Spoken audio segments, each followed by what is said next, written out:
Trump supporter Philip Anderson and the author of Black Victim to Black Victor, New York Post contributor Adam Coleman. Gentlemen, thank you both for coming on. Philip, to you first. That was you. It went viral. It was on our show last night. Give me an idea of what your motivation for doing that was. Well, you know, you have Kamala Harris, who spent most of her life locking up young black men for smoking weed, and now she's trying to bribe us with weed. Who is this clown? Who is this clown? I mean, honestly.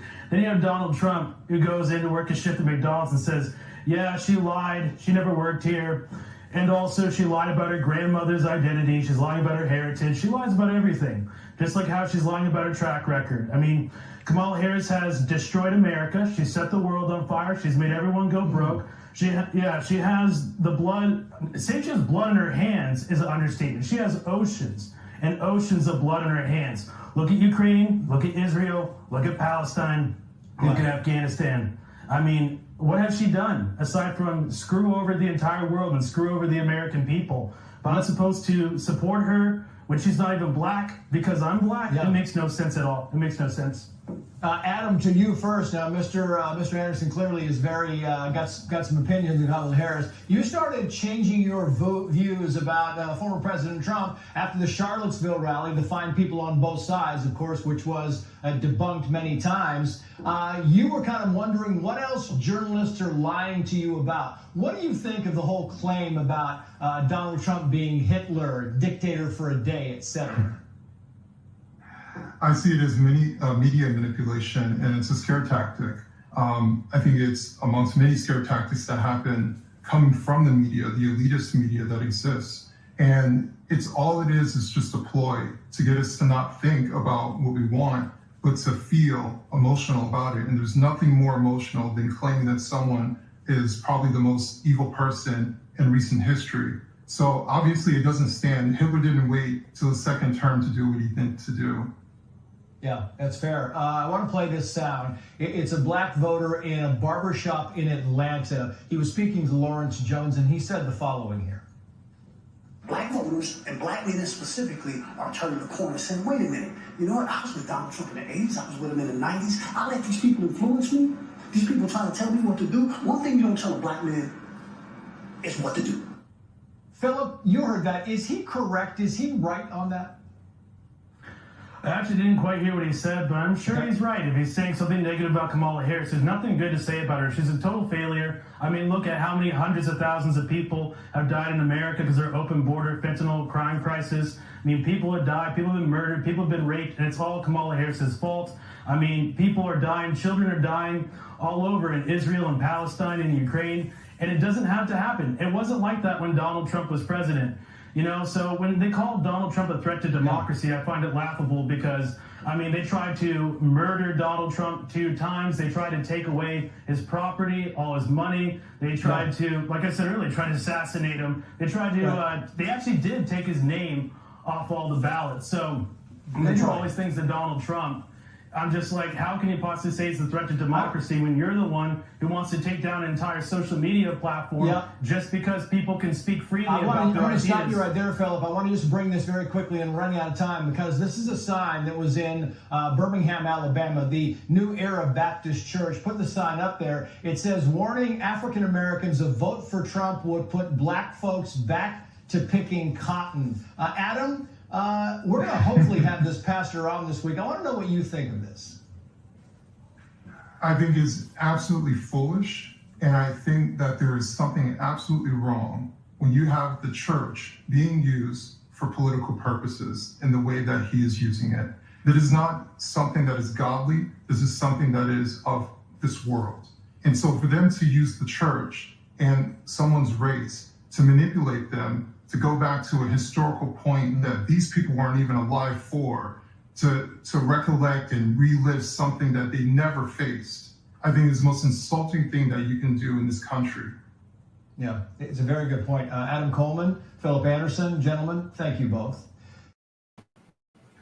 Since the inception of this show, I have been preaching to Democrats and especially Black Democrats to stop voting for that party. I've exposed their hypocrisy. I've exposed their racism, their bigotry. I've been screaming at the top of my lungs, why do you keep voting for someone that will keep oppressing you, destroying your communities, and doing nothing to lift you up and carry you to help you? I've been saying it over and over and over again. As a former Democrat, they are the party of full-on racism, and they're trying their damnedest to manipulate African Americans once again. And finally, there is a very big shift in African Americans saying, I get it. I get it. I'm not going to vote for Kamala Harris and Democrats anymore because they don't have my back. They're not doing anything for my community. When Obama was in office and he put black people in charge of many things like the Department of Justice and the FBI, what did the black people get out of it? Nothing. They did nothing for the African American communities across this country. And today, they're doing nothing and continue to do nothing to help lift the black people out of the ghetto that they're living in inner cities across this country, where the black on black crime is an epidemic of young black youth gunning each other down in the streets. Hell, in just the past 9 minutes that this show has been going on tonight, at least another 2 black youth have been shot and killed in inner cities across America, and many more before the show's over with tonight. And finally, many black people are getting it, and we're seeing the shift to the Republican Party. And that is a very, very good sign. Thank you for joining me tonight. You had a mere place you could be. You chose to be here. And for that, I am forever grateful. We have a lot to get over to discuss tonight. We're going to go back a little bit on this black issue because there's some more things that I want to talk about to show you that it's spreading. It's spreading quickly. Finally, it's taken years and years and years. But the African American communities across this country are finally waking up and realizing what me and many others, especially those of us that used to be proud members of the Democrat Party, that they are the founding fathers of the KKK, the lynching, the burning of crosses in yards, the tar and feathering, the murdering of black people, especially setting up Planned Parenthood, for instance, to eliminate the black race. They're the party that fought day in and day out to stop Abraham Lincoln from releasing the slaves. They're the party that fought to keep segregation. And they're the party still to this day that continues to pump money into Planned Parenthood, who's killing off the most black babies. And what do we have in inner cities all across this country? Democrats running them and the black people losing because of it. So we will talk a little bit more about that. But first, I want to share something with you. To what level of lies and cheating and deception are liberals and Democrats willing to go to stop Donald Trump? Well, what I'm about to share with you is an all-time new low. Even for the most Trump derangement syndrome individuals, this is just, it's a low that you're never going to recover from. And thankfully, people are speaking out against it. And it's being exposed of just how the Democrats and liberals will say and do anything to try and get Donald Trump from not becoming president. The Atlantic is facing intense scrutiny over a report alleging that former President Trump, when he was president, disparaged a slain Mexican-American Army private while he was in office. And I covered her story and about her death here on this show, with some involved with the story declaring it false and a hit piece. Jeffrey Goldberg, editor-in-chief of The Atlantic, penned a lengthy report that was published today. I'm sorry, it was published Tuesday, about Trump's interaction with that family of this 20-year-old Army private, Vanessa Gillian, the daughter of Mexican immigrants. She was murdered on April 2020 by a fellow soldier at Fort Hood, Texas. After her remains were discovered 2 months later, Trump consulted her family at the White House and offered to provide financial assistance to cover the funeral costs. But Goldberg reported Trump became enraged when he got the bill for the funeral, refusing to pay it and saying, quote, "It doesn't cost $60,000 to bury a fucking Mexican." That's what he's claiming Donald Trump said. According to the report, Nathan Kawan, Julian's family attorney, told Goldberg the family did not receive money from Trump and that the costs were ultimately covered in part by the Army and donations. Quammen accused Goldberg of lying. After having dealt with hundreds of reporters in my legal career, this is unfortunately the first time I've had to go on record and call out Jeffrey Goldberg, The Atlantic. Not only did he misrepresent our conversation, but he outright lied in his sensational story he wrote on X. More importantly, he used and exploited my clients and Vanessa Gillian's murder for cheap political gain. I would like to also point out that the timing of this story is quite suspicious, as this supposed conversation that Trump had would have occurred over 4 years ago. Then why are you doing a story about it now? So let me back up so you understand who this person is. It's an attorney for the family of the slain Fort Hood soldier, who he's quoting is saying they did not pay, Trump did not pay for the funeral like he promised. And the attorney's saying, that's a fucking lie. I never spoke to this guy about that. As everyone knows, not only did Trump support our military, he also invited my clients to the Oval Office and supported the I Am Vanessa Gillian bill too. I'm grateful we were successful in getting bipartisan support of the I Am Vanessa Gillian Act. And because of everyone's hard work and efforts, our service members now have more protections and rights while serving our country. The slain private's sister, Maria Gillian, also blasted Goldberg's report and voiced her support for Trump. Wow, I don't appreciate how you are exploiting my sister's death for political, hurtful, and disrespectful to the important changes she made for service members, Gillian said. President Donald Trump did nothing but show respect to my family and Vanessa.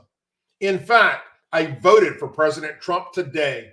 My sister's death was never to be politicized. Unbelievable, she wrote in a separate post. Goldberg further alleged that during an Oval Office meeting in December of 2020, Trump was outraged when he received the funeral bill for the slain Fort Hood soldier. At a certain point, according to the two people present at the meeting, Trump asked, did they give us the bill for the funeral? And what did it cost? Goldberg wrote, according to attendees there were notes of meetings taken by a participant. An aide answered, yes, we received the bill. The funeral cost $60,000, Goldberg continued. Trump became angry. It doesn't cost $60,000 to bury a fucking Mexican. He turned to his chief of staff, Mark Meadows, and issued an order. Don't pay it. Later that day, he was still agitated. Can you believe it? He said, according to witnesses. Fucking people trying to rip me off.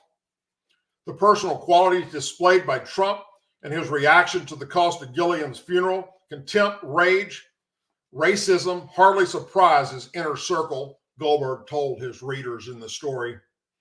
Trump has frequently voiced his disdain for those who served in the military and for their devotion to duty, honor, and sacrifice. The report included on the record denials from Meadows and Cash Paddle, the former chief of staff and then acting defense secretary Christopher Miller. Meadows spoke out against the Atlantic.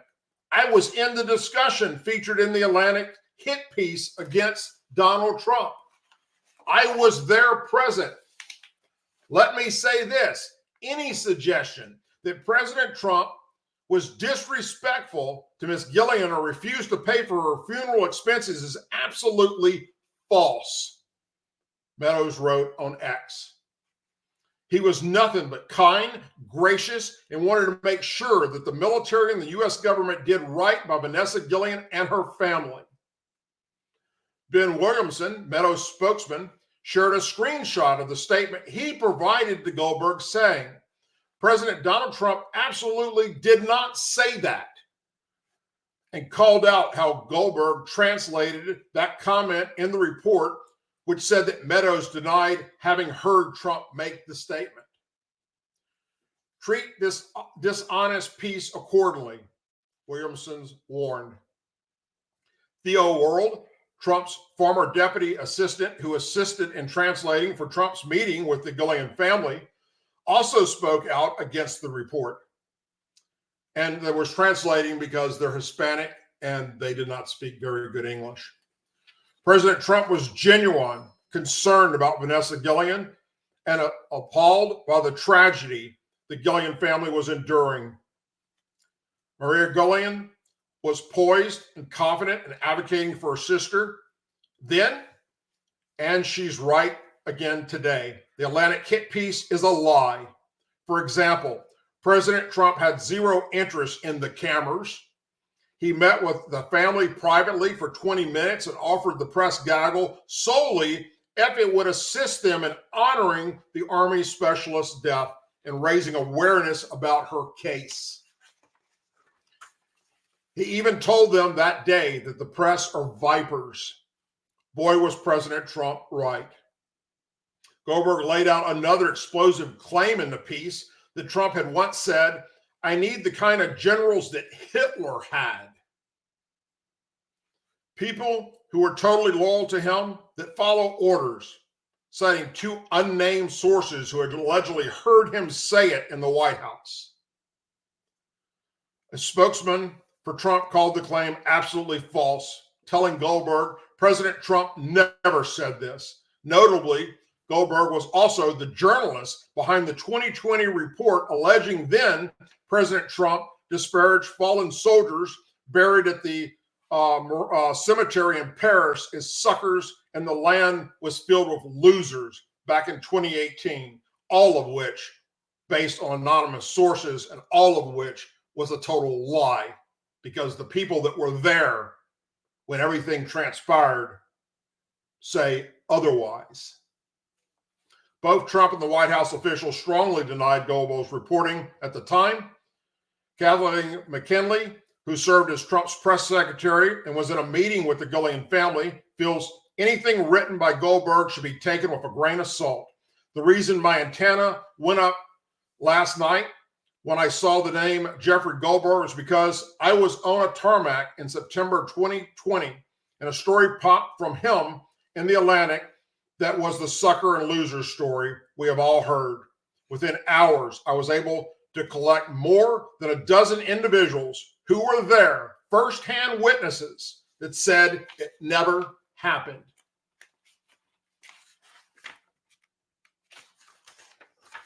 My point is, this is based on 4 anonymous sources 2 weeks before an election, disputed by people on the record, and yet it led a CBS News broadcast, she continued. What a shame. So there you go. The Atlantic, Democrat, liberal reporter, going on record with an absolute made-up bullshit story to trash Donald Trump. And they just continue to double down on this crap, calling him Hitler, calling him a fascist, saying he's a threat to democracy. Even after 2 assassination attempts on his life, and the first one he was hit by the bullet, all because of their rhetoric. And they continue to do it, incite violence. And this Department of Justice and this FBI is not doing a damn thing to stop them. Because the leadership in the Department of Justice and the FBI want to see Donald Trump dead.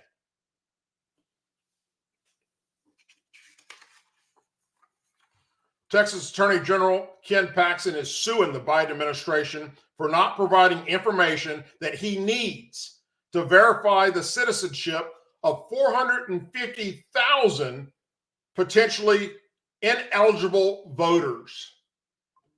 The Department of Homeland Security and its Secretary, Alejandro Mayorkas, as well as the United States Citizenship and Immigration Services and its director, Yura Jadejo, are named as defendants. DHS says states wishing to verify citizenship can use their USCIS SAVE program, SAVE, and that it will not provide any alternative process to any state. So these are people that our federal government under the Biden administration, Alejandro Mayorkas and our Department of Homeland Security, put on these state voter rolls with no way to vet them. And then are telling the states, we're not going to do anything to help you. You want to vet them? Do it yourself. You can go to the program that we put together, the website for you, called the SAVE program. Put in the individual names and do it yourself. Okay? Now, hold that for a moment. The federal lawsuit filed in the Western District of Texas claims that the Biden-Harris administration has refused to comply with federal law and answer valid requests for information from Paxton and Texas Secretary of State Jane Nelson for the citizenship status of over 450,000 people on Texas voter rolls for whom the state cannot verify their citizenship status using existing sources. The federal government just put them on the rolls against the state's wishes. Paxton says those over 450,000 people did not use a Texas-issued driver's license or ID card to register to vote in the state. So those voters never had their citizenship verified. Nelson wrote to Jetto on September 18th, saying the Texas Secretary of State's office complied a list of individuals on Texas voter rolls whose citizenship could not be verified, and we're asking the federal government to assist us, because you're the one that put him in there, to verify them. In a letter to Nelson on October 10th, Jadejo responded saying that the systematic alien verification for entitlements, the SAVE program, is the most secure and effective way to reliably verify an individual's citizenship or immigration status, including for verification regarding voter registration and/or voter list maintenance, and maintained by USCIS currently cannot offer any alternative processing to any state.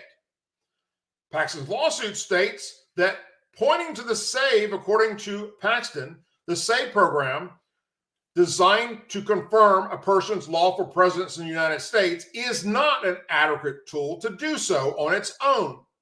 For a state seeks to verify the citizenship status of an individual on their voter rolls. That's because, you ready for this? Drum roll, please.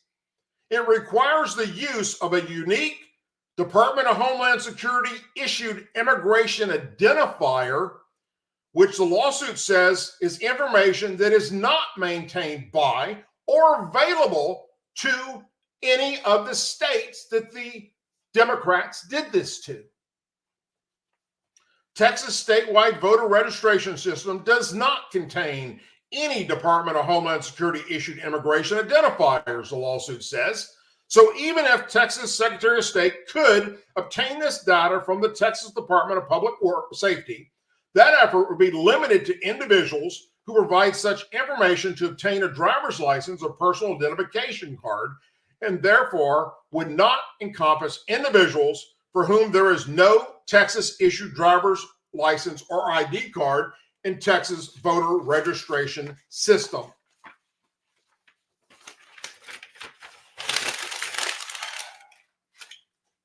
Lying and cheating and doing everything you can to steal, and we still got days to go before the election.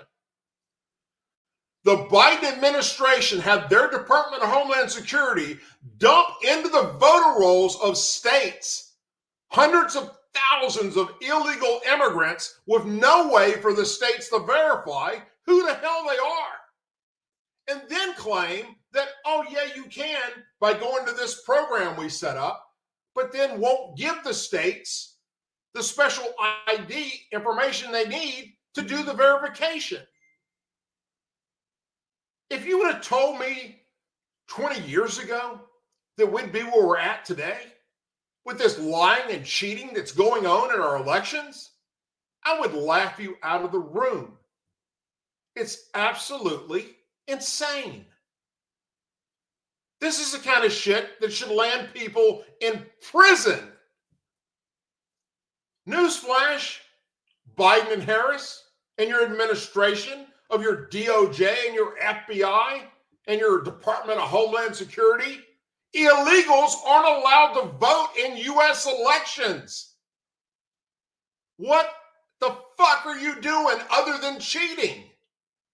And you're not giving the state what they need to make the verification?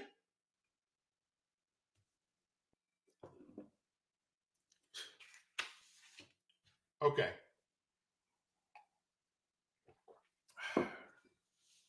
Now, let's talk some more about, get off of that subject for a moment, as we go back to it here shortly. Let's talk a little bit more about this voting block that we need.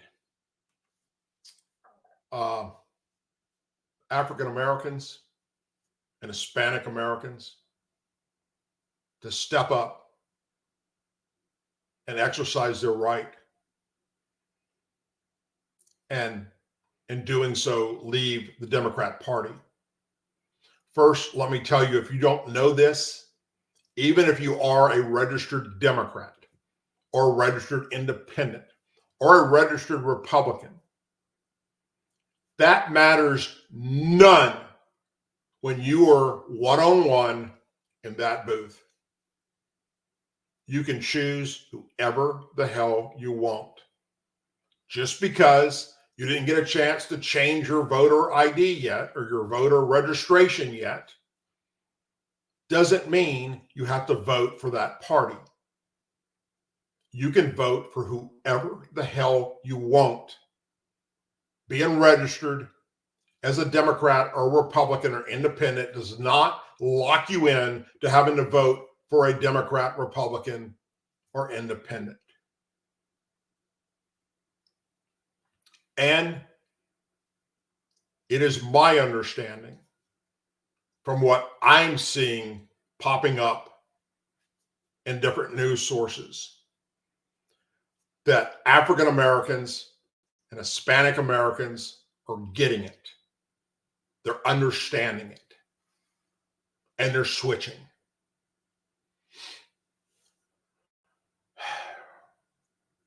Take a look at this. Now, Xavier Ducote, a former BLM activist, and Anton Daniels, a YouTuber, content creator. Xavier, let's start with you. You say you were personally, after watching them, offended by Obama's comments?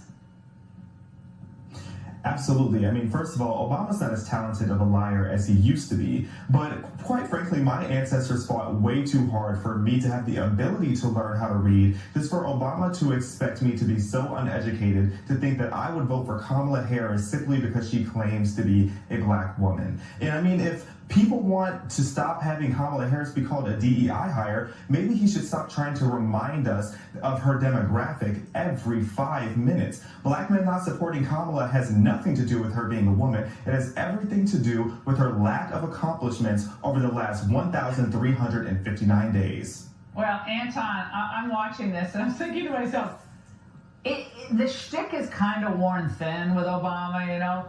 How you doing, Pittsburgh? You know, that whole, it just seems very 2002 or 3, I mean, 2008, I should say.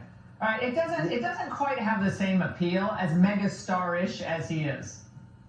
You know, it's a Hail Mary pass, considering that we did vote him in based off of identity politics. And I'm not saying that all is bad, because he did do some things that I didn't necessarily disagree with that Trump absolutely did better than him. But at the same time, I felt that it was incredibly disrespectful, because he's making the assumption that we're not educated enough to lead our families, to look at the policies, to understand exactly what's going on with immigration, and we're supposed to overlook everything that they did over the last 3.5 years that was not in our favor. And when I say our, I'm talking about the American people, let alone men, let alone black men, and we're supposed to vote for her because of some misogynistic reason that's made up.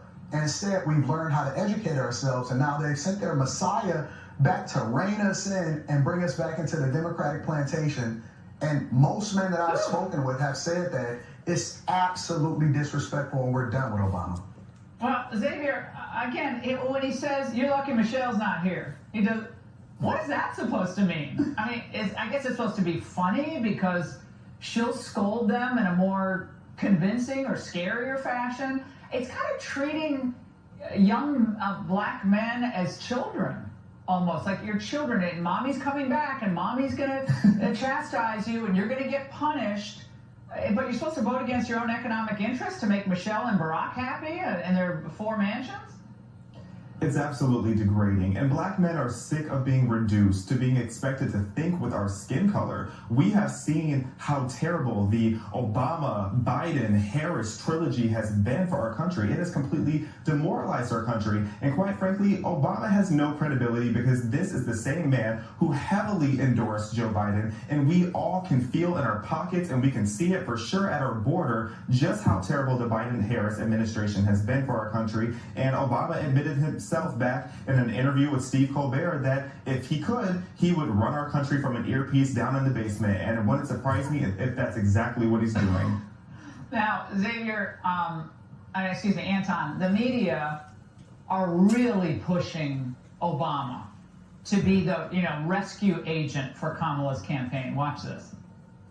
Barack Obama, with joy and with humor, is able to sort of get through to an audience that it's not okay to lie. It's not okay to sell the presidency. It's not okay to be a narcissist and to have the reins of the presidency. Anton, so Kamala's joy campaign isn't really working. So Obama's going to come in, and again, you're supposed to make less money in real terms, right, and be happy with it to make Obama and like MSNBC happy? I don't understand this argument. They took the same blueprint that got Obama elected, and he was a first for us, right? So our grandparents and our parents and things like that wanted to see this happen, but they were largely voting out of ignorance and voluntary ignorance, because they only wanted that identity politics in order to push him through into the presidency. But admittedly, where he was charismatic, she isn't. And so we can see through her. She's a chameleon. When they unleashed her and they allowed for her to be able to take reporters' questions and things like that, it showed that she was completely incompetent. And frankly, not only do we feel disrespected, but I'm uncomfortable with Obama standing in front of us trying to scold us and then divert our attention away from the things that's really meaningful, especially for our families. I'm not comfortable with him. I don't want to hear any more messages of hope. I don't want to hear any more messages of joy. I can feel it with my pocketbooks. My friends can feel it with their pocketbooks. And we're ready for him to get out of our way. I mean, Xavier, I saw something on YouTube. I think it was yesterday, or maybe it was Instagram. But it was a young man, African American, and he was talking about the price of food. And I think he was at some fast food place. I can't remember what. I think it might have been McDonald's. But just the nuts and bolts, when you go through just what a Happy Meal costs, the differential in simple things that families like to treat themselves to, that's shocking. Like in Obama, that doesn't affect him. It doesn't affect Hillary. It doesn't affect Trump. But Trump somehow has that ability to say, that's not acceptable in America. But they think Obama's charm is going to override daily life for people. The charm offensive from him, it's not 2008 any longer. I can't emphasize enough that being a young black voter, it feels like the Democrats are constantly trying to gaslight me about my own reality. I know how expensive food is. I know how expensive gas is. And I know how many illegal immigrants are running around in Los Angeles. We are sick and tired of being expected to feel good with Barack Obama, or now they're trying to put the ovarian version of Barack Obama up there and tell us that she is talented. She is absolutely not talented. And on behalf of black men, it's not that we're opposed to having a female president, because Miss Ingram, I would love to vote for you if you ever decide to run. Only if you guys are in my cabinet. That's the only way I'm going to do it. Xavier and Anton, thanks for spending time with us on a Friday night. We appreciate it. Bam! That's what we need to hear. Black men saying, no, you're not holding us down anymore. You're not going to parade Obama out to chastise us. Like Joe Biden once said, if you don't vote for me, you're not black. And that's what they tried to do with Obama, to come out there and chastise the black man. Why are you not on the bandwagon to vote for this sister? And that's the kind of rhetoric he used. And they saw right through that shit. Xavier and Anton, you're great American patriots. Anton Daniels is also a YouTube creator. So if you're on YouTube, check him out. And Xavier is a former BLM, Black Lives Matter activist.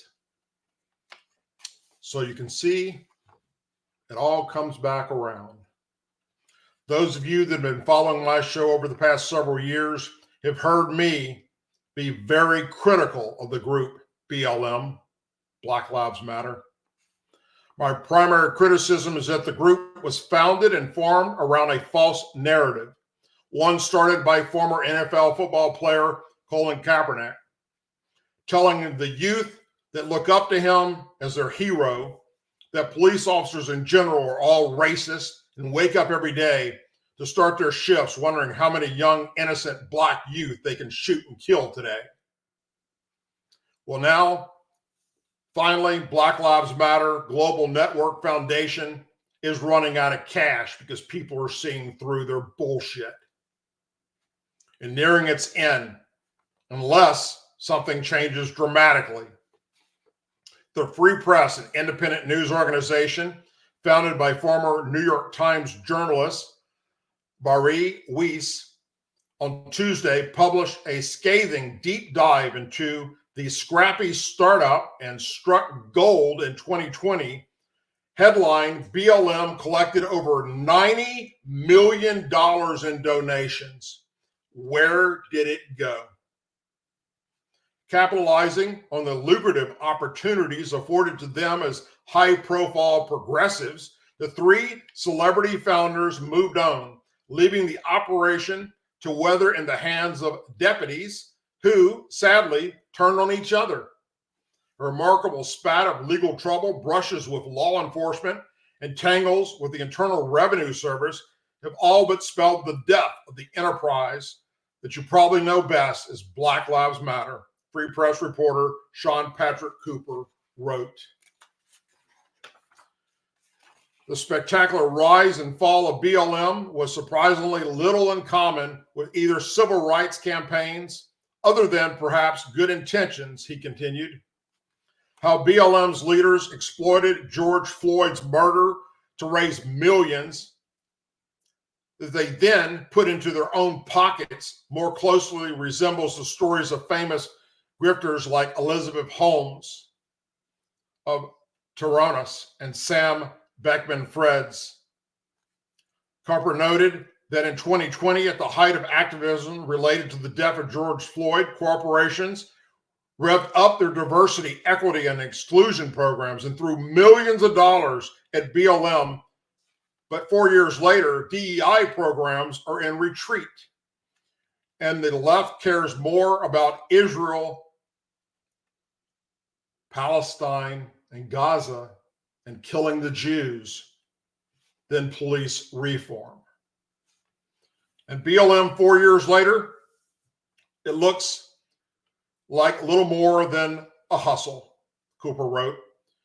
He feels the latest proof is that Sir Madhura Page, also known as Tareen Coraris Page, a former leader of the Atlanta area BLM chapter, was sentenced to 3.5 years in federal prison for money laundering and wire fraud earlier this month. But Page isn't the only former BLM leader to face unflattering accusations. For years, local chapters have fought national parent BLM organizations in disputes over who actually represents the movement and those the rightful heirs to tens of millions of dollars in donations. You'll note that I mentioned parent organizations. There are actually two of them, Black Lives Matter Global Network Foundation and Black Lives Matter Grassroots. The latter was formed in 2019 as an umbrella organization of local chapters of the group and is co-directed by Millennium Abdul. Since then, media reports have accused Abdul and other chapter leaders of using grassroots coffers to pay for vacations to Jamaica and her own personal expenses. She hasn't been charged with a crime, Cooper wrote, yet. Abdul has denied the allegations, but at least $8.7 million in donations is unaccounted for. The answer to where the money went may come soon, he continued, because she and all of her buddies at BLM are living in multi-million-dollar mansions and driving around in Porsches and Jaguars. California Attorney General Rob Bonte has demanded that grassroots turn over delinquent tax filings and late fees before Sunday, October 27th. If it doesn't, the organization's tax-exempt status will be revoked. You don't need to wait till then. You can do that tonight. The Free Press report declared that charting the entire implosion of BLM is a confusing, chaotic endeavor, made even more confusing by legal disputes between Black Lives Matter Global and Black Lives Matter Grassroots. It detailed how BLM Global founders acquired Los Angeles mansions and other mansions that they purchased up in Canada, billed as transfeminist, queer-affirming spaces, politically alleged with supporting Black liberation work across Canada, and additional real estate, including a Georgia property big enough for a private runway and aircraft. Cooper reported that co-founder Prestige Curlers, who has long denied misusing funds, also paid several friends and relatives hundreds of thousands of dollars for things like security services. But lately, donations to BLM Global have gone from a torrent to a trickle in the fiscal year that ended in June of 2023.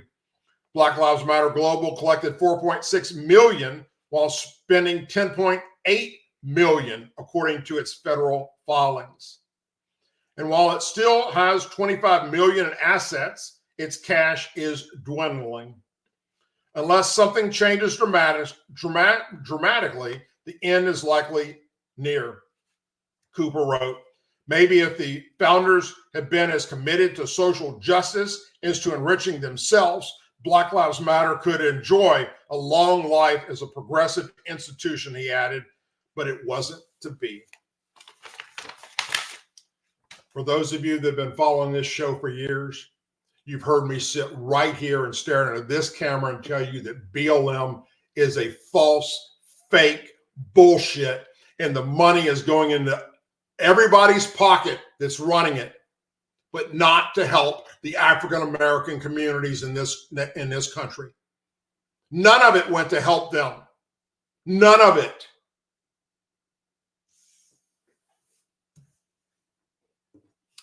It's to all you that donated to them, sorry. Should have tuned into what I was telling you.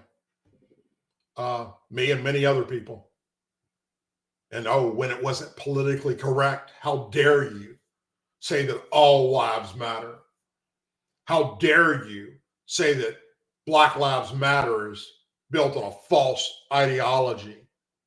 That makes you a racist, Doug. No, that made me spewing common sense that their narrative was fake and false and it wasn't true. From Colin Kaepernick's bullshit to Michael Brown in Ferguson, Missouri, the hands up, don't shoot bullshit, to Trayvon Martin. The list just goes on and on and on of all those that jumped on the bandwagon, accusing law enforcement and white people of being the devil. It was all bullshit.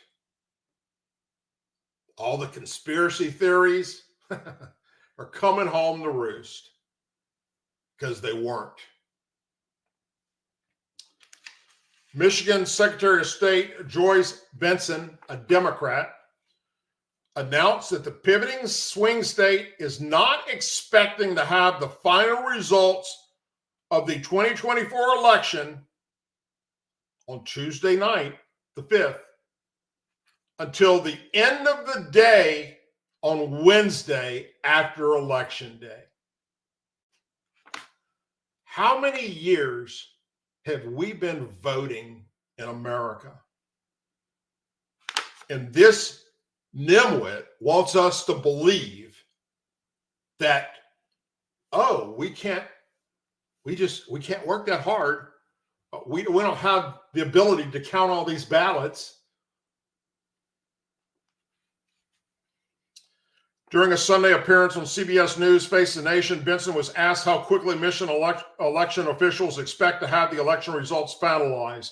In response, Benson said, in 2020, we had the results of our highest turnout election in Michigan history within 24 hours of the polls closing.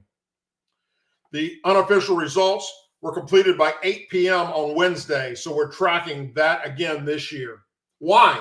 The other states can do it.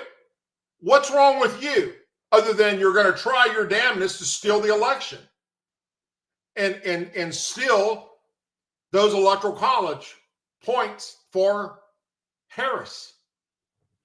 The Secretary of State explained that Michigan has more options to process ballots before Election Day in this year's election, which has significantly changed from the ballot processing restrictions the state faced in 2020. And as a result, Benson said, I'm optimistic we could see results even sooner, but I would estimate end of day on Wednesday as the best guess of how we'll perform. You should be fired now. You have no place in having anything to do with elections in America. But that said, we will always prioritize accuracy and scrutiny over efficiency. Benson told CBS News that while the state understands that the American people will be eagerly anticipating the results of the upcoming election, state officials intend to ensure the ballot counting process is secure and accurate before the results are shared with the public. Are you fucking kidding me? And why is the Department of Justice and the FBI not knocking her fucking door down tonight? Oh, because they want Harris to win, even if it means cheating. Even if it means, oh, we're going home at midnight. We're too tired to keep counting. And, oh, it's just too much work for us. When Trump's ahead, and you tune in tomorrow to find out that all these ballots came in overnight, and oh, guess who they were all for? Kamala Harris, and none of them went to Trump. Just like what happened with the 2020 election. And here we are repeating that shit. And we're not even there yet.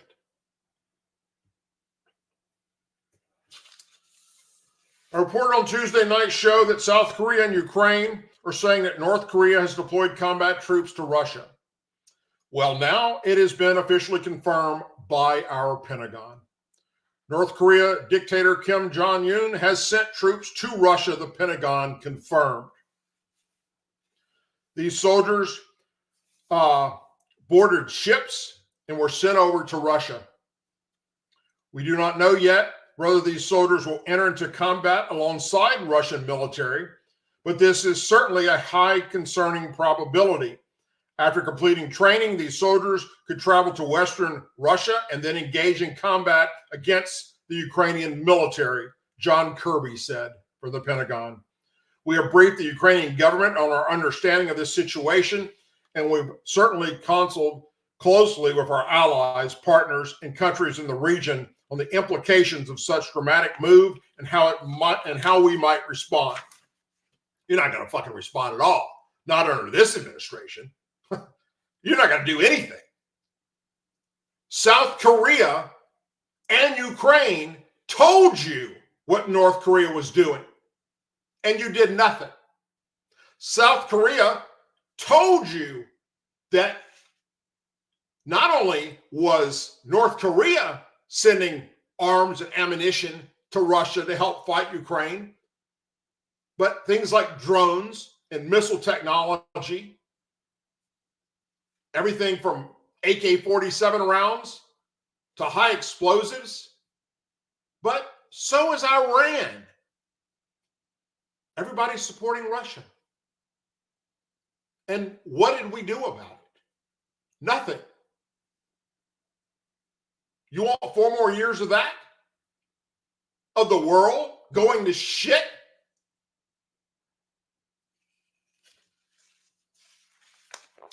It's estimated, according to the South Korean National Intelligence, that North Korea deployed 10,000 troops to Russia and that the number continues to go up. And we do know for a fact, because they admitted it in a press conference, side by side of each other, the North Korean leader and the Russian leader made a pact with one another. You supply me with troops, I will supply you with technology. This is a dangerous, dangerous world we're living in right now. We are steps away from a nuclear fucking holocaust because of the incompetence of Joe Biden, Kamala Harris, and their entire administration of babbling fucking idiots. Now, I want to share something with you. It lasts for 7 minutes and 10 seconds. And no matter who you are, Republican, conservative, liberal, Democrat, independent, on the fence, you don't know who to vote for, this clip of Kamala Harris at the CNN town hall yesterday is all you need to know about that woman and what's going to happen if she gets elected. Listen very closely to what she's asked by Jake Tapper and what she responds with. Listen closely. Thank you. Regarding the rapid increase in the migrant population, how will you ensure that every immigrant is integrated into American society safely? What benefits and subsidies will you provide them with And how long will these benefits and subsidies last for an individual? Most importantly, will the American citizens' taxes pay for these benefits and subsidies? And if so, how much money will be allocated? Well, thank you, Jackson. Let's start with this. America's immigration system is broken and it needs to be fixed. And it's been broken for a long time. And part of what we need to do is always prioritize what we need to do to strengthen our border. I will tell you, I'm the only person in this race among the two choices that voters have. I've personally prosecuted transnational criminal organizations in the trafficking of guns, drugs, and human beings. I have spent a significant part of my career making sure that our border is secure and that we do not allow criminals in and we don't allow that kind of trafficking to happen and come into our country. And as my opponent has proven himself, he would prefer to run on the problem instead of fix the problem. You may know there were some of the most conservative members of the United States Congress working with others that came up with a border security bill that would have put 1,500 more border agents at the border. Those border agents are overwhelmed. They need the support, they need the backup. It would have allowed us to have more resources to stem the flow of fentanyl. I don't need to tell this state and people around the country what is happening in terms of the scourge of fentanyl and how it is literally killing Americans. It would have put resources into stemming the flow. It would have given more resources to prosecute, to investigate and prosecute transnational criminal organizations. It would have done a lot of good. Donald Trump got wind of the bill and told them, don't put it forward. He killed the bill because he preferred to run on a problem instead of fixing a problem. We have to have a secure border and we have to have a comprehensive pathway for citizenship. And that includes requiring people, hardworking people, to earn citizenship and do it in a comprehensive, humane, and orderly manner. Let me ask you about that. I mean, you talk about the bill that Donald Trump quashed, that was in 2024. You talk about the bill he tried to get passed in 2021. That wasn't able to get passed. 2022, 2023, there were record border crossings. Your administration took a number, hundreds of executive actions. It didn't stem the flow. Numbers kept going up. Finally, in 2024, just in June, 3 weeks before the first presidential debate with Joe Biden, you institute executive actions that had dramatic impact, really shut down people crossing over. Why didn't your administration do that in 2022, 2023? First of all, you're exactly right, Anderson. And as of today, we have cut the flow of immigration by over half. In fact, the numbers I saw most recently, illegal immigration but if is it was low. that easy with that executive action, why not do it in 2022, 2023? Because we were working with Congress and hoping that actually we could have a long-term fix to the problem instead of a short-term fix. You couldn't have done one and both at the same time? Well, here's the thing. We have to understand that ultimately this problem is going to be fixed through congressional action. Congress has the authority and the purse. I hate to use DC terms, but literally they write the checks. Part of the issue is in order to really fix the problem at the border. I was just at the border recently talking with border agents. You know what they talk about? Yes, they are overwhelmed. They're working around the clock. And the other thing that they talk to me about, we need more judges down there to deal with asylum claims. We need more personnel down there to deal with processing.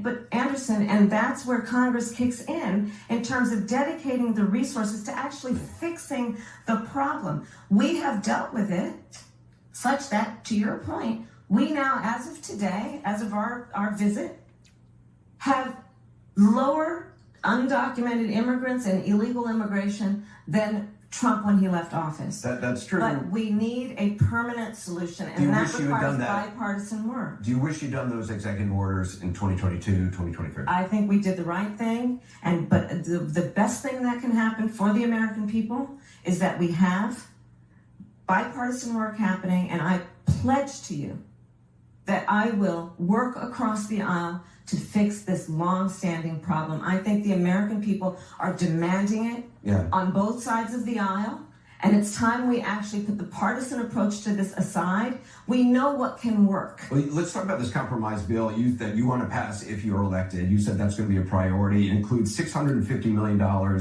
in funding for the border wall. That's something Republicans wanted. That was part of the compromise. Under Donald Trump, you criticized the wall more than 50 times. You called it stupid, useless, and a medieval vanity project. Is a border wall stupid? Well, let's talk about Donald Trump and that border wall. So remember, Donald Trump said Mexico would pay for it? Come on, they didn't. How much of that wall did he build? I think the last number I saw was about 2%. And then when it came time for him to do a photo op, you know where he did it? In the part of the wall that President Obama built. But you're agreeing to a bill that would earmark $650 million to continue building that wall. I pledge that I am going to bring forward that bipartisan bill to further strengthen and secure our border. Yes, I am. And I'm going to work across the aisle to pass a comprehensive bill that deals with a broken immigration system. I think Jackson's question, part of it was to acknowledge that America has always had migration, but there needs to be a legal process for it. People have to earn it. And that's the point that I think is the most important point that can be made, which is we need a president who is grounded in common sense and practical outcomes. Like, let's just fix this thing. Let's just fix it. Why is there any ideological perspective on it? Let's just fix the problem. To fix the problem, you're doing this compromise bill. It does call for $650 million that was earmarked under Trump to actually still go to build the wall. I'm not afraid of good ideas where they occurred. So you don't think it's stupid anymore?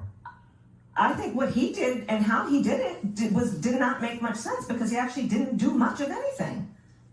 I just talked about that wall, right? We just talked about it. He didn't actually do much of anything. But you do want to build some wall. I want to strengthen our border. Is that the most pathetic shit you've ever heard in your entire life? Did not answer a single damn question from the host of the town hall or from the student that asked, or the young man who, I don't know if he's a student, but the young man who asked the question did not answer a single damn question. Spun everything around Donald Trump's fault. Everything's Donald Trump's fault. Instead of answering the question, wouldn't answer the question about how her policies for what's happening for immigration is going to be paid for and how much it's going to cost the American taxpayer. Did not answer the question that the kid asked. Did not answer the question when she was called out and said, hey, in your plan, it says you're going to build a freaking wall. Yet you've said that Donald Trump is an evil dictator for wanting a wall and that walls are stupid and they don't work. So now they're not stupid, they don't work? But no, she would not, doesn't have what it takes to be honest. Where were you at for the last 3.5 years when we've been screaming about that damn border? I've went down there. I've done documentaries on that border. We've shared with the world what's happening on our border. The fentanyl, the drug trafficking, the sex trafficking, all the Americans that are being killed by gang members, and the drugs and the fentanyl. And this administration of Biden and Harris have said, oh, the border's secure. There's nothing to see. It's all a conspiracy theory from the Republicans and Donald Trump. And then when Harris gets selected, Joe Biden backs out that first week. So we're just talking a few weeks ago. For the very first time, they realize this election's about that border that they've been neglecting, that they're responsible for. The blood of thousands and thousands of Americans are on their damn dirty ass hands. It's their fault. And now all of a sudden, oh, this is what they want. This is what they're demanding. This is what the people need. We've been telling you that, you crazy ass bitch, for more than 3.5 years now. And you laughed in our face. I just came back from the border and I talked to the agency. You know what they want? They want judges. No, the Border Patrol's telling you it's a fucking chaotic mess down there with terrorists coming across, much less the other crazy shit that's going on with the drugs and the sex trafficking. And that we got this way because Harris and Biden removed all of Trump's policies he put in place that was stopping this flow of migration. They just removed it. And it's not until now that they want to pull this rabbit out their fucking ass and get you to believe, and sadly, there are some people that will believe what she said. She didn't say anything. She's a lying sack of shit that didn't say anything, nor did she answer any of the questions. Look, that entire interview is up on all social media accounts right now. Watch it. Tell me how you can watch this woman speak in her answers to questions that aren't the answers to what she's asked, and then go, oh, that's who I'm going to vote for. Because, oh, I believe Donald Trump's a threat to democracy and is a fascist and is going to get us all killed. And he hates Mexicans and black people and all the crazy shit, comparing him to Hitler. Well, those of us that were adults during 2016 know that that's bullshit.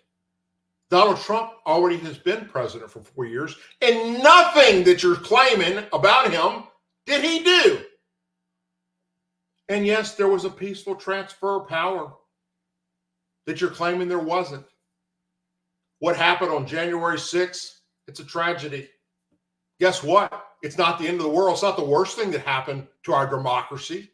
It's not the worst thing that happened. You're painting it as the worst thing that ever happened to America. You're claiming it's worse than Pearl Harbor. It's worse than World War I, World War II. It's worse than the Civil War. What happened on January 6th? That's fucking mental insanity issues right there. To think that. Anyway. You had many places to be tonight. You chose to be here with me, and for that, I'm forever grateful. I hope, I pray that you will subscribe to this channel wherever you're watching me tonight, whether it's on Rumble or on YouTube or on X or on LinkedIn. And share this channel, share my videos with your family and friends on your social media platforms. That's how we spread the word. We've got little time left, and we've got to get the truth out there to these people that are, I don't know what they're doing. I don't know. I don't know how any human being, unless they're mentally deranged, can't see through this smoke and mirrors from the Democrats and the liberals. I just don't see it. I don't understand it. Once again, there will be no show next week. I'll be leaving here soon to go to Las Vegas. I've been invited to come there as a guest speaker for a private event. So I will be there all week. I will be putting out some videos while I'm down there. My speech will be recorded and will be put up as a video later afterwards. But because it's a private event, I cannot record it live. But when it's all said and done, I will have just my speech out there. And there are other things that I will share with you while I'm down there. That's cool for those of you that never had the opportunity to go to Las Vegas and you'd like to see. I've been down there several times. I've got family that live down there as well. It's a wonderful place to go visit. Not in the summertime, unless you like 120 degree heat at 6 a.m. in the shade. Other than that, folks, I will be back here live in this studio on election night starting at 6 p.m. I'm having a personal party that will be here. And the guests that are coming to the party know that they're invited to come on the show, sit here next to me. We're going to have cameras set up in other parts of the area as well with people that are enjoying the evening. and will be able to share their thoughts about the election and where things are going. And we will broadcast live to either midnight or when the election's called. Either one. It's going to be a long streaming starting at 6 p.m. And I hope you will tune in and join us. It's going to be fun because I will be having a few things to drink. And so will everybody that's at this election night party. So I don't know what's going to come out of it, but I'm sure it's going to be very colorful, and I'm sure it will be good entertainment. As always, please say a prayer for our men and women serving in the United States military, our veterans, our law enforcement officers, our first responders, their families, our angel families, our blue and gold star families in our country. May God bless the United States of America. May God bless each and every one of you. And please remember, it's very important that you have this embedded deep in your head, what I'm about to say, because you need to keep this in mind when you step up to make that decision on Tuesday, November 5th,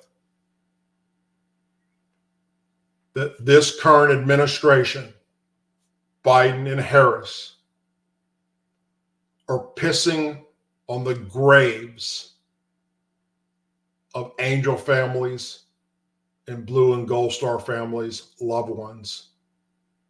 And that is unacceptable. It should be for anyone, regardless of your political party. And it's factual and it's sad. If anything breaks between now and when I depart for Vegas, I'll either come do something live about it or I will put out a video about it. Other than that, I have a lot of things planned between now and actually boarding a jet and flying out of here. And looking forward to getting down to Las Vegas and seeing a lot of family and seeing friends down there and hanging out with some excellent conservatives and Republicans. And I'm very delighted and blessed that these people think highly enough of me and this show and everything that I represent to ask me to come down there and graciously talk at their event. And so I'm very honored to be able to do so. Take care, everyone. God bless you. And I'll see you real soon.